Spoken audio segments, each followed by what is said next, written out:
Chicago, a place that just 2 years ago was nothing more than a muddy, filthy swamp. And then something happened that astonished the entire world.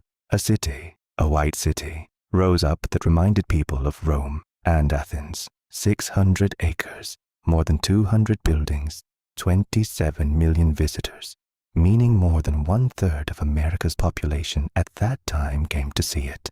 But this story is not just about a fair. This is the story of a man who wanted to change the entire world, a man who became Thomas Edison's greatest enemy, a woman who presented the greatest invention of her life right here, an architect who literally built an entire city from zero, and a serial killer who made some of those 27 million visitors disappear forever. This is the real 1893 World's Fair, and truly, it is far, far more fascinating than any conspiracy theory. Let us first talk about what people call impossible, and I will tell you how it actually happened. October 1890, Jackson Park on the south side of Chicago, a marshy, abandoned swamp. This was where the World's Fair had to be built. The first problem was the ground. Chicago's soil was so soft that buildings would literally sink into it. Engineers drove thousands of wooden piles into the ground, using steam-powered pile drivers, and then laid concrete foundations on top of them. The second problem was time. Opening May 1st, 1893, meaning roughly 2 years and 7 months. This was a genuinely tight deadline.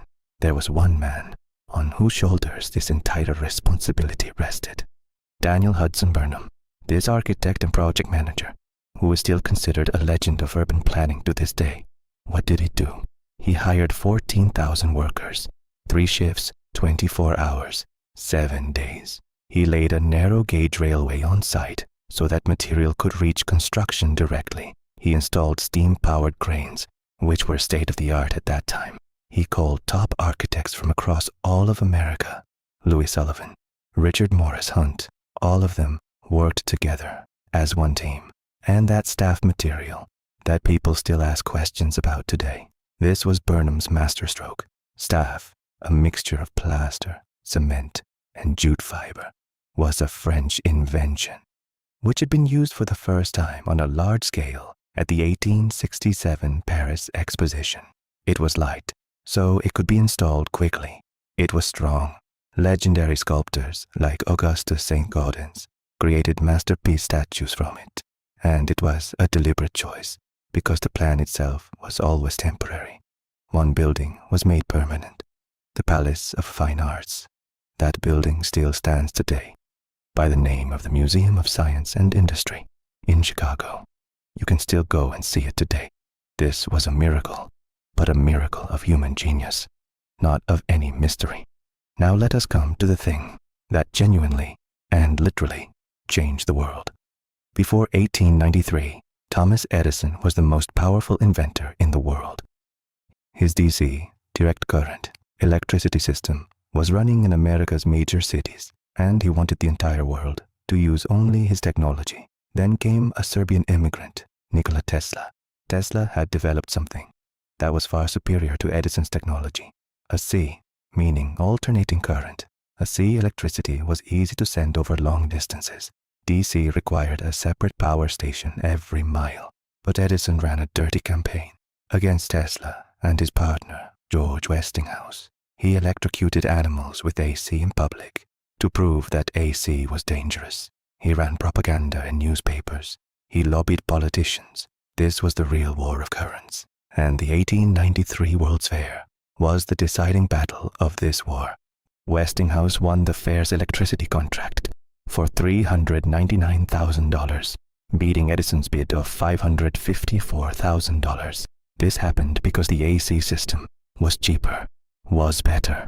Result: the night of May 1st, 1893, President Grover Cleveland pressed a button, and 100,000 light bulbs all at once lit up. People were crying, literally crying, because in their entire lives, they had never seen this much light. What did Tesla demonstrate at the fair? The AC induction motor, which works in every home today. Neon lights, which the public saw for the very first time. Wireless electricity. He held a bulb in his hand and lit it up without any wire. This was not hidden technology. It was in the next day's newspapers. This was humanity's greatest engineering victory. And after this very fair, the entire world adopted AC electricity. Edison lost. Electricity was there, of course. But what else was at the fair that literally changed lives? These are the things that nobody talks about. First, the dishwasher. Josephine Cochran, a socialite woman, had grown tired of her servants, who kept breaking her precious china dishes again and again. She thought, no one else will do it, so she did it herself. She designed a dishwasher with her own hands, presented it at the 1893 fair. People laughed at first. Then hotels placed orders. Today there are more than 600 million dishwashers in the world. Second, the zipper. Whitcomb Judson presented the class blocker, the prototype of the zipper. People did not pay much attention at the time, but it was a seed that today is in every jacket, every bag, every pair of jeans. Third, Cracker Jack. Yes, that popcorn peanut snack was sold for the very first time at the 1893 fair. And fourth, Frederick Olmsted's landscape. Frederick Law Olmsted, the man who built Central Park. He designed the entire landscape of the fair. He created an artificial lagoon system in which gondolas sailed. People would close their eyes and feel as though they were in Venice. This fair was not just an exhibition. It was a living laboratory where the future was present. But this white city also had a dark shadow. While 27 million people were celebrating here, there was one man who was taking advantage of this opportunity. Dr. H.H. Holmes, real name Herman Webster Mudgett. He was America's first famous serial killer. Just a few blocks from the fair, he had built a hotel, which was actually a torture chamber. Inside it were secret rooms that could only be locked from the outside, gas pipes that opened directly into bedrooms. In the basement, a kiln, meaning a furnace, secret passages, trapdoors that only Holmes knew about. Lone travelers who came to the fair, especially young women who were looking for work, would stay there and then disappear forever. Holmes himself confessed to 27 murders.